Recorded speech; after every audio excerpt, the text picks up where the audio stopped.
محمد رضا شهریاری. احمد سلو. میخوام دوباره با صدام سکوت شب رو بشکنم، میخوام تموم آدما درد و قصه من رو بشنوم.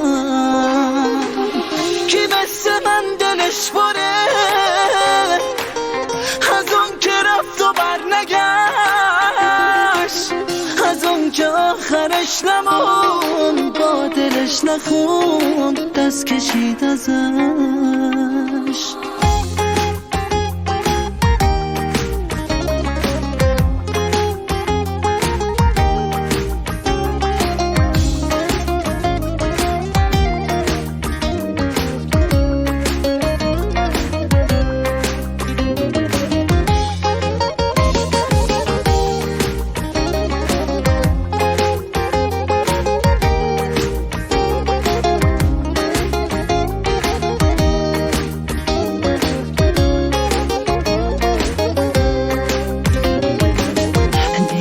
ازت بریدم و نموندی روی حرفت، یکی دیگه به جای من نشسته توی قلبت.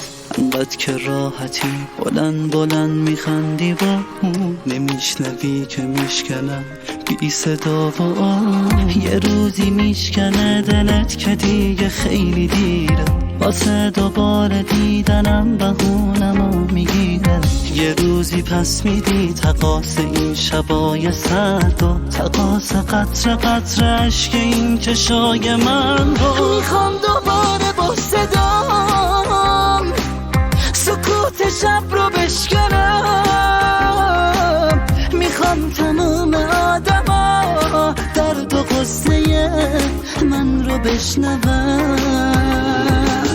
کی مثل من دلش بره از اون که رفت و برنگشت، از اون که آخرش نمون با دلش نخون دست کشید ازش.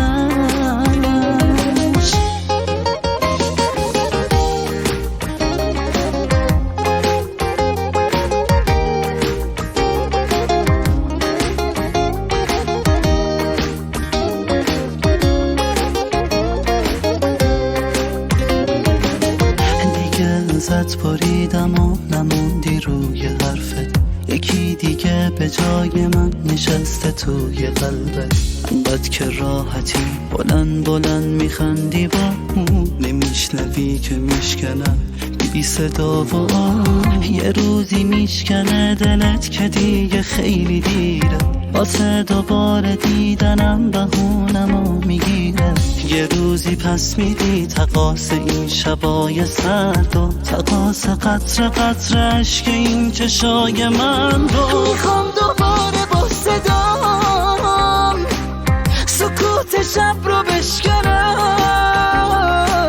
میخوام تموم آدما درد و قصه من رو بشنوم. کی مثل من دلش بره از اون که رفت و برنگشت، از اون که آخرش نمون با دلش نخون دست کشید ازم.